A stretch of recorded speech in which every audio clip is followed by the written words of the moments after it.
I really hate to be the bearer of bad news, but gaming might be cooked. Data center and AI greed has gone beyond simply fucking consumers and instead is now intent on fucking humanity. 2025 is the year where every tech company decided collectively that you just don't deserve to afford the hobbies you enjoy anymore.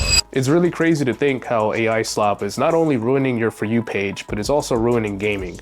Now, I'm sick today. I didn't have time to make a script, but I don't think I really need a script to kind of describe how we all are feeling about this. Because quite frankly, this is ridiculous. Like, I literally had to tell a mother who DM'd me on Instagram about her son wanting to learn how to stream that he should buy a pre-built, and even then, like, that's not even the best option. And that's just how crazy it is for gaming nowadays, with the RAM shortages due to OpenAI's deals that ruin the market. Like, it's actually insane to me how the same people that made these kind of deals are the same people that are going to tell you straight to your face that their technology is necessary and that it's the next revolution that humanity needs.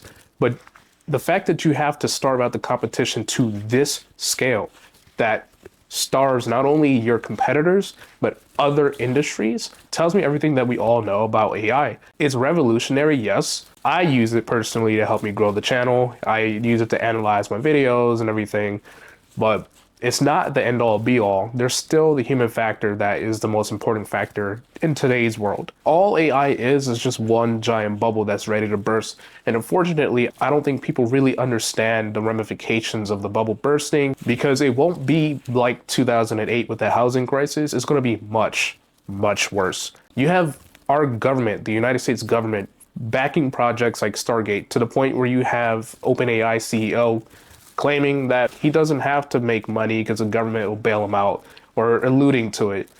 In some level, at some level, when something gets sufficiently huge, whether or not they are on paper, the federal government is kind of the insurer of last resort, as we've seen in various financial crises and insurance companies screwing things up.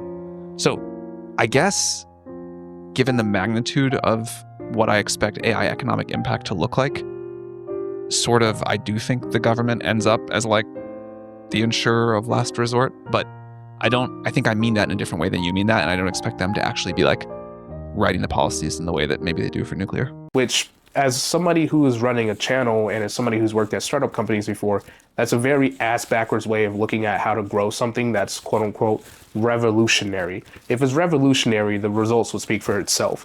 And I'm pretty sure I'm not the only one that feels like these AI videos that keep popping up on my For You page are the best thing for humanity. I mean, I don't know, maybe I'm just a little bit of a pessimist, or maybe I just want a little bit more fucking RAM so I can do my job. But, you know, this is the state of the world at this point. It's not just going to affect gaming, it's going to affect your phones. It's already affecting your phones. There are certain brands out there that are bringing back lower quality phones to meet demand. Like, Nintendo is about to be caking now. You thought Nintendo was bad now? They're about to rake in more money than ever. They're going to make it so that it seems like everything's commodified, that it's that much more special. Now, obviously, they need customers to buy things, so I feel like what we're going to see in gaming in particular is games that are actually well optimized for the hardware they're supposed to be on. For example, Call of Duty has no business being the size that it is on my PS5, but it is, because for the longest time, developers didn't really care about optimizing their games because we lived in an abundance. RAM was cheap, everything was affordable. And what does it matter if it takes up so much space on our consumers' hardware? If anything, that's a good thing, because it's going to force them to make a choice between our game and the next game. But now, because I guess every cloud has a silver lining, games and gaming in general cannot be a bloated mess like it has been for the longest time. Games are going to finally have to work around the hardware. Now they literally have to use every ounce of horsepower they have to make the games that much better. And look, I know I've said this in the past in my previous videos, but we live in a day and age where your vote matters. Now, I'm not going to get into politics, especially given the events of today, as much as I feel like I probably should. We're going to keep it to gaming. But understand this, every action you take now, have it be with the things that you purchase, the people you vote for, the things that you do matter now more than ever. And today it starts with gaming. In the future, if you don't have access to hardware, you might be behind academically. The ramifications for this are just beyond gaming at this point. It starts with gaming. It starts with the small stuff, but then it leads up to unprecedented degradation of the quality of life that we have. Show these companies that they cannot do this. You can't simply turn your back on the people that pay for your stuff using taxpayer dollars to advance your own profits, which is an actual thing. I can't even believe it, but you know, this is how dirty they are. It literally feels like in every facet of our lives, we're getting priced out of just the most simple things. Food, entertainment, transportation, everything. It's literally insane. I know this video is about gaming, but I can't anymore. Like, this is just ridiculous.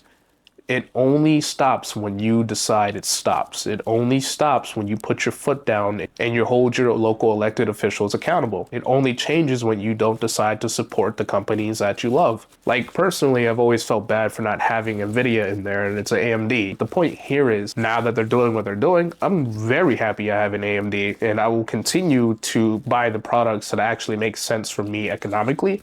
It makes sense, you know, socially. But hey, that's just my thoughts on it. I know it's a very short video. Again, I apologize. I'm pretty sick. But this needed to come out. Let me know your thoughts down below in the comment section. I actually do read them. I try to get to your comments within a couple hours. I try to do that. I do have a life, but you guys have some really good points in the comment sections, and I do appreciate the paragraphs that you write. It's really cool that I'm building a community with you guys. But yeah, if you like the video, please drop a like and subscribe, and until next time, see you.